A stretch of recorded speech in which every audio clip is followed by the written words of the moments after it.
촌스럽기도 하고 그래서 생각하기 싫은 별명이었는데 요즘 세상에는 그 별명을 가진 게 어떻게 보면 참 희귀한 거구나 느낄 때가 있네요.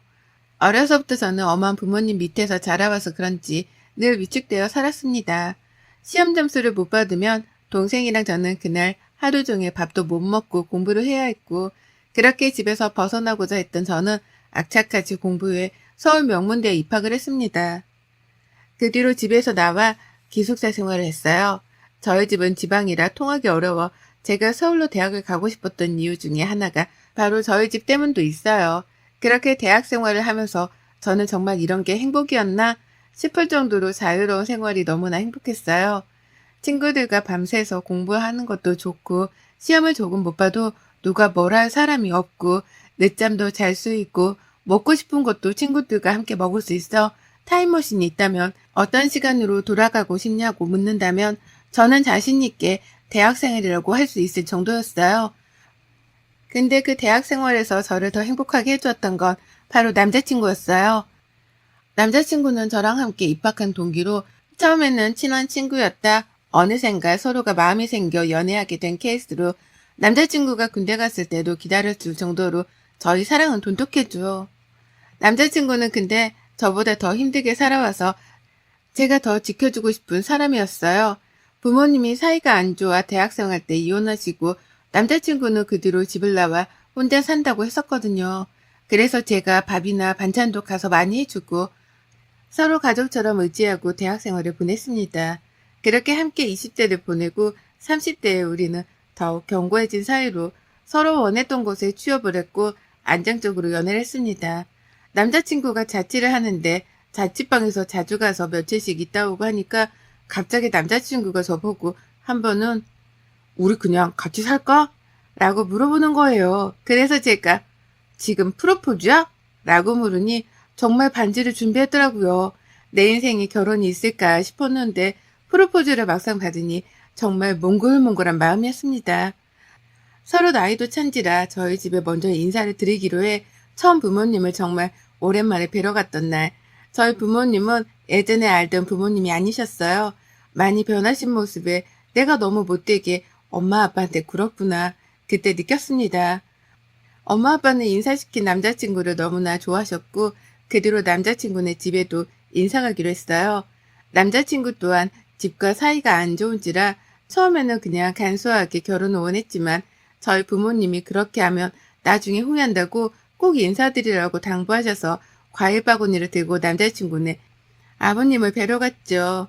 뵈러 간 날 저는 정말 깜짝 놀라고 말았어요. TV에서만 보던 인테리어 집이 제 눈앞에 있더라고요.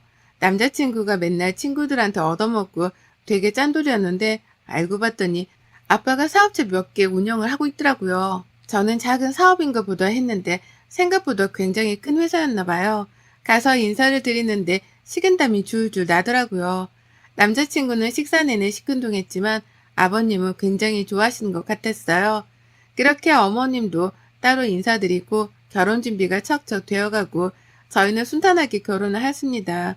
신혼여행에 다녀와 아버님께 다시 인사를 드리러 갔을 땐 아버님의 입에서 말씀하신 소리는 그야말로 충격의 도가니였어요. 저희한테 이제 너희가 결혼했으니 재혼을 하려고 한다고 하시는 거예요. 처음에 남자친구, 아니 남편이 무슨 소리냐고 갑자기 물어보니 1년 전부터 만나고 있는 사람이 있는데 그냥 간소하게 가족들만 만나서 식사하고 인사하는 자리를 가지려고 한다고요. 상대방 여자는 아버님보다 무려 10살이나 어리지만 성숙하신 분이라고 저희한테 잘해주었으면 좋겠다고 신신당부를 하셨죠. 사랑과 전쟁에서나 볼 법한 시어머니 두 분이 나에게도 생기는 건가 당혹스러움을 감출 수가 없었어요. 남편은 절대 안 간다고 내가 왜 가냐고 난리를 했지만 그래도 아빠고 이혼하시고 나서 재혼하시는 건데 자식들이 반대할 필요는 없지 않냐고 설득 끝에 그 식사 자리에 다녀왔습니다. 식당에서 처음 본 아버님의 여자친구, 아니 새어머님은 되게 단아하고 고우신 분이신 것 같았어요. 미술관 큐레이터였다고 하셨어요. 그래서 그런가 불어부터 영어, 일본어까지 4개국어를 한다고 들었거든요. 정말 그 식사 자리에서 자기 가족들과 불어로 대화를 하는데 우리와는 결이 다른 사람이구나 싶었습니다. 그래도 다행인 게 남편이 시댁에 자주 가지를 않으니 새 시어머니와 그렇게 자주 마주칠 일은 없겠지 싶었죠. 근데 제 생각과 정반대로 돌아간다고 해야 할까요? 새어머님이 남편이 아닌 저한테 전화가 오는 거예요. 물론 며느리는 맞지만 식당에서 처음 본 게 다인데 저보고 전화 와서 점심 식사를 우리 여자들끼리만 하자고요. 그렇게 말씀하시는데 안 나갈 수도 없고 해서 회사에 반차를 내고 새 시어머님을 뵈러 갔다 왔어요. 카페에서 새 시어머님을 기다리는데 저기서 걸어오시는데도 의상 입고 영국 황실에나 있을 법한 옷을 입고 나오신 거예요. 사실 좀 그 모습이 웃겨가지고 저도 모르게 컥 했는데 그걸 보신 것 같더라고요. 민망해서 바로 식사를 시키고 먹고 있는데 새 시어머님한테 전화가 온 것 같더라고요. 전화 내용이 불어로 얘기하는 것 같았는데 저는 잘 모르니 그냥 밥만 먹고 있었어요. 그런데 저에게 아, 우리 새아가는 불어 잘 모르지? 라고 물어보시는 거예요. 그래서 영어는 스터디 모임에서 많이 해서 하는데 불어는 배운 적이 없어서 잘 못한다고 라고 했죠. 그랬더니 저보고 자기랑 대화를 하려면 불어를 배워야 한다고 밥 먹고 불어책을 사러 가자고 하는 거예요. 제가 하는 직종과도 불어는 전혀 다른 분야인데 제가 새 시어머니랑 이야기하려고 불어를 배울 건 아니잖아요. 그래서 제가 지금 일이 너무 바빠서 무언가를 배울 시간이 많이 없다. 시간이 나면 배우겠다 했는데 지금 자기가 두 번째 부인이어서 시어머니로 생각을 안 하냐고 갑자기 저를 빤히 보며 물어보시는데 이건 대놓고 저를 놀리시는 거 아닌가요? 더 이야기해봤자 서로 기분만 좋지 못할 것 같아 우선 책을 사고 회사에 가봐야 한다고 이야기하고 후다닥 빠져나왔어요. 그리고 밤에 남편에게 이 이야기를 했더니 그냥 앞으로 전화 오면 잘 받지 말고 회사 바쁘다고 둘러대는 게 좋겠다고 했죠. 그 뒤로도 새 시어머니는 몇 번 전화를 하셨는데 제가 문자로 지금 회의 중이라고 하고 피했습니다. 그러자 새 시어머니께서 저희 집으로 저를 보러 찾아오셨습니다. 근데 찾아온 이유가 이번에 집들이를 하는데 며느리를 보고 싶다고 하는 친구들이 많으니 저보고 오라고 초대장을 주시는 거예요. 제가 이날은 회사에 일이 많아서 어려울 것 같다고 해도 저에게 시간을 맞춘다고 꼭 오래요. 심지어 따로 아버님이 전화 오셔서 오라고 막 그러시는데 거절할 수가 없잖아요. 그래서 그날 시댁으로 건너갔어요. 남편은 야근이라 저보고 가지 말라고 신신당부했지만 또 그럴 수가 없어 넘어갔죠. 가서 밥 먹고 차 마시는데 아버님네 집에 집안일을 도와주시는 이모님이 계시는데 제가 민망할 정도로 이모님을 모든 사람들이 다 시키는 거예요. 물론 당연히 가사일을 도와주시는 거니까 그럴 수 있지만 너무 작은 것까지 솔직히 시키는 건 좀 아니잖아요. 그래서 제가 보다 못해 자꾸 이모님을 시키길래 혼자서 일하시기 그러시니 제가 도와드리겠다고 저한테 말씀하시라고 했죠. 그랬더니 그 친구분이 갑자기 불어로 뭐라고 하는데 안 좋은 말 같았어요. 그 뒤로도 불어로 자기네들끼리 좋다고 웃고 떠들고 이모님이 조금만 실수하면 신경질을 팍 내면서 불어로 욕 같은 걸 하는 것 같더라고요. 그렇게 좋지 못한 식사 자리를 하고 와서 그런가 집에 와서 긴장이 풀리니 두통이 밀려오더라고요. 두 번 다시는 그런 자리에 가지 않겠노라 다짐했죠.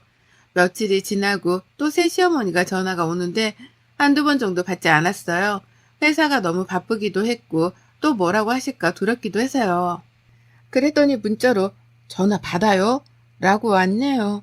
퇴근하고 회사가 너무 바빠서 전화드릴 틈이 없었다고 하니 이번에는 저보고 쇼핑몰 같이 가달라고 하시는 거예요. 친구들이랑 모임이 있는데 어떤 옷을 입고 가야 할지 고민된다고 좀 봐달라고요. 제가 친구도 아니고 알겠다고 또 하고 주말까지 새 시어머니랑 백화점에 갔습니다. 백화점에 가서 계속 끌려다니고 짐 들고 거의 비서처럼 따라다닌 것 같아요. 제가 거절을 잘 못하는 편이기도 하지만 너무 저를 편하게 대하시는 것 같아서 쇼핑을 다 하고 식사를 하면서 제가 말씀드렸어요. 어머님, 제가 회사가 너무 바빠서 주말에도 이제 시간 내기가 너무 어려워서요. 죄송해요. 라고 말씀드리니 저보고 한 달 월급이 얼마냐고 물으시는 거예요. 그래서 얼마 정도 받는다 하니 저보고 갑자기 생각보다 많이 못 받네. 일하는 거에 비하면 너무 적다. 차라리 나 이렇게 쫓아다니는 게 더 이득이지 않아? 라고요. 원래 말씀을 잘 가려하시는 분은 아니라고 생각했는데 저렇게 말씀하시니 화가 좀 났어요. 최대한 침착하게 말씀드리고 저는 바로 집으로 왔죠. 그날 하루 종일 침대에 누워 펑펑 우는데 결혼 생활이 뭔가 싶기도 하고 왜 나는 이렇게 거절을 잘 못할까 싶어 이런 제 자신이 답답했죠. 남편한테 말하면 남편과 아버님 사이가 나빠질 게 뻔해서 제가 참는 게 가족들한테 다 좋은 거다 하면서 그렇게 지냈습니다. 그 후 새 시어머니 생신이 다가와서 시아버지가 남편에게 집으로 와서 같이 밥 먹자고 하셨나 봐요. 알겠다고 하고 선물을 또 준비 안 할 수 없어 준비해서 가야지 하는 마음이 있었는데 아니나 다를까 또 저에게 연락이 계속 오는 거예요. 생일인데 며느리가 차려주는 밥이 드시고 싶다고 해주면 안 되겠냐고요. 그래야 자기가 좀 대접받는 기분이 난다고요. 저는 또 알겠다고 말씀드리고 새벽같이 일어나서 집에서 음식을 이것저것 했어요. 그리고 시댁으로 넘어가서 거기서도 음식하고 집도 생일 파티 느낌 나게 꾸미고 하니 밥 먹을 때가 되니까 녹초가 되었네요. 너덜너덜해진 영혼이 가출한 채로 있다가 집으로 와서 그날 하루 종일 악몽에 시달렸어요. 열심히 공부해서 대학교 가고 지금은 누구나 가고 싶은 직장에도 다니고 있는데 제 인생이 너무 초라해 보이는 거예요. 결혼 앞에서요. 결혼만 안 했으면 제가 이렇게 을이 될 일도 없잖아요. 근데도 제 성격 때문에 말 한마디 한 번 못하니 화병이 나서 미쳐버릴 것 같았어요. 그렇게 하루하루를 살다 딱 이날로 제가 각성을 하게 돼요. 그날도 어김없이 새 시어머님 쇼핑 비서로 따라가게 되었어요. 따라다니다 보니 저번에 친정 부모님이 낡은 운동화를 두 분 다 신고 계시는 게 생각나서 백화점 간 김에 하나 사드리고 싶었어요. 그래서 사드리려고 저도 이것저것 좀 보는데 왜? 살려고? 이러시는 거예요. 그래서 부모님이 운동화가 낡아서 하나 사드리고 싶어서요. 라고 하니 저보고 새 시어머니가 갑자기 깔깔 웃으면서 여기 운동화 한 컬레에 얼만 줄 알아? 제가 브랜드를 잘 모르기도 하고 다 그게 그 제품 같아서 한 20만 원 정도 하나요? 라고 했어요. 그랬더니 정말 그 매장에서 박장대소를 하시면서 뭐? 20? 여기에 20만 원짜리 운동화가 어딨어. 진짜 촌스럽다. 우리 새아가 나 따라다니면서 안목 좀 챙겨야 할 것 같아. 라고 하는데 옆에 있던 직원은 저를 보며 웃음을 참는데 제 얼굴이 정말 새빨간 토마토처럼 붉어지는 거예요. 그리고선 갑자기 남자 운동화, 여자 운동화 한 거래씩 고르더니 직원에게 이거 계산해줘. 우리 사돈댁이 이런 운동화 한 번도 못 신어본 것 같아. 진짜 안타까워서 내가 참 이럴 때 또 내가 하나 사줘야 되지 않겠어? 네, 사모님 50대 분들한테 굉장히 인기 있는 모델이랍니다. 라고 하고 저보고 가져다 드리려고 하시더군요. 그 운동화를 집에 와서 보는데 참 제가 많이 비참해져 보였습니다. 그냥 제가 살아온 날들이 최선을 다했다고 생각했는데 저는 브랜드의 운동화가 얼마인지도 잘 모르고 새 시어머니가 사는 세상과 제가 사는 세상이 너무나 달라서 더 초라하게만 느껴졌던 것 같아요. 사실 알고는 있었습니다. 새 시어머니는 일부러 제 앞에서 자기를 보여주고 싶어 제가 못 알아듣는 불어를 하고 백화점에 데려가 네가 나 아니면 이런 데 와보겠니? 이런 느낌으로 저를 무시하고 너는 나보다 밑이야. 이런 식의 느낌으로 저를 대하는 것을요. 하지만 저는 지금까지 너무 바르게 살려고 노력해서 어른들에게는 또 다른 사람들에게는 나쁜 소리, 싫은 소리 안 하는 것이 도리라고 생각했는데 백화점에서의 일은 정말 못 참겠더라고요. 그 뒤로 저는 회사가 끝나자마자 불어학원을 다니기 시작했어요. 불어학원부터 인강까지 들으면서 다시 새 시어머니가 나를 그 불어 모임에 초대하기를 바랬죠. 제 바람대로 이루어졌는지 시어머니는 저에게 그 모임 사람들이 온다고 이번에는 제가 그때 한번 해드렸던 음식이 있었는데 그게 맛있다고 한번 해달라고 부탁을 하셨어요. 저는 때가 왔다고 생각했습니다. 만반의 준비를 하고 그 모임을 마주치니 역시 아니나 다를까 제 앞에서 또 불어로 막 이야기를 시작하더라고요. 가만히 들어보니 참 가관이죠. 니네 며느리 우리말 못 알아듣는 거 보니 너무 웃겨. 우리가 자기 욕을 해도 모르잖아. 맞아. 우리 며느리 착하긴 한데 얘가 너무 느려. 그리고 집도 가난한 것 같아. 글쎄 저번에 백화점 갔는데 너희 그 브랜드 알지? 나보고 20만 원 정도 하냐고 묻는 거야. 내가 정말 쪽팔려서. 정말 나는 돈 없는 사람들 이해 안 되더라. 돈이 없으면 겸손해야지. 그러지 못한 사람들이 더 많아. 자기네 식사 도우미 해주는 분도 좀만 쓰다가 내보내. 오래 하면 자기가 손때 탄다고 생각해. 진짜 재수없지 않냐? 아니, 나는 내 보내고 싶은데 우리 그이가 이모니 음식 솜씨가 좋다나 뭐라나 자꾸 그런 소리만 늘어놓니 지금 좀 꼬시고 있어. 이런 류의 이야기를 계속해서 이어가더라고요. 저는 계속해서 그냥 듣고만 있었어요. 고개 숙이고 밥 먹고요. 그리고 갑자기 강남에 정말 비싼 와인바가 있어요. 거기는 예약을 해도 몇 달을 기다려야 하고 룸에 들어가서 먹으려면 VIP만 되는 곳이거든요. 근데 시모 친구 한 명이 거기 와인바에서 일하는 사람이 자기 지인이라고 오늘 좀 한가해서 룸을 못 가고 그 바로 되어 있는 긴 테이블 있잖아요. 거기는 갈 수 있을 것 같다고 갈래? 라고 물어보더라고요. 저는 잘 안 따라가지만 이번에는 무슨 이야기를 하나 따라갔어요. 따라가서 앉으니 그때부터 거기서도 자기네들끼리 불어로 대답하고 불어로 이야기해요. 근데 그 이야기의 80%가 아마 남욕이라고 보시면 될 것 같네요. 근데 와인을 따라주다 와인이 좀 손에 흘렸는데 직원이 실수한 건 맞지만 갑자기 새 시어머니가 와인잔을 바닥에 쾅 하고 던지는 거예요. 그러면서 불어로 이야기를 하는데 안 통하는지 한국말로 막 따지더라고요. 그랬더니 그 매니저가 와서 죄송하다고 다른 와인으로 바꿔드리겠다고 새롭게 와인을 가지고 와서 먹는데 그때 시어머니가 한 말이 아직도 안 잊혀져요. 쟤네는 멍청해서 내가 일부러 깬지도 모를 거야. 솔직히 저 와인 맛이 별로라 다른 거 먹고 싶었는데 두 개 다 지불할 필요 없으니 하나는 깨트리면 우리가 돈 안 내도 되잖아? 저 와인 한 병에 얼만데 맛있게 먹는 게 좋지.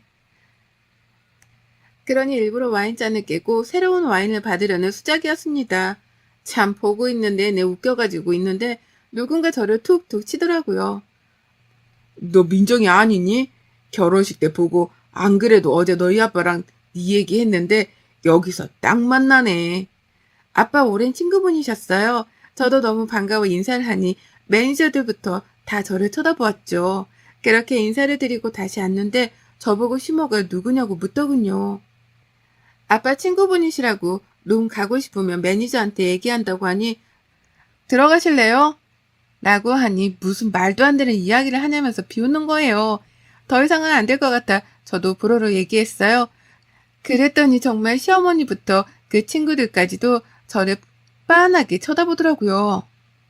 아랑곳하지 않고 불어로 정말 다양하고 많은 문장과 단어를 써서 이야기를 했어요. 그 이야기는 니네가 불어를 하는 거 발음도 틀리는데 어디서 자꾸 불어로 사람 무시하려고 하냐고 라고 하니 다들 어버버 하더라고요. 저보고 너 가난한 집 딸 아니었냐면서 그러길래 불어는 진짜 몰랐고 배운 거다. 어떤 이야기를 하는지 궁금했다고 했죠. 그리고 저는 가난하다고 말한 적 없다. 혼자서 그렇게 생각하신 거지. 라고 했더니 시모가 아무 말도 못하더라고요. 사실 저희 부모님은 건물 월세를 받는데 그 건물이 생각보다 좀 많아요. 저희 지역에서는 부동산 하면 저희 부모님을 모르는 분이 없을 정도로 땅 부자기도 하거든요. 지금 저희 아빠 친구분도 유명한 건설사 사장님이시고요. 시모는 그때부터 저에게 알랑방구를 끼며 이야기하길래 불어로 시모가 좋아하는 와인을 따라드리면서 똑같이 말했어요. 어머님, 저번에 통화 내용 들어보니 어머님네 쫄딱 망한 것 같은데 아버님 아세요? 제가 말씀을 안 드리려고 했는데 이왕 이렇게 된 거 제가 직접 말씀드리려고요. 사치가 너무 심하셔서 그런 것 같은데 이제 쇼핑 못하고 와인 못 드셔서 어떡해요?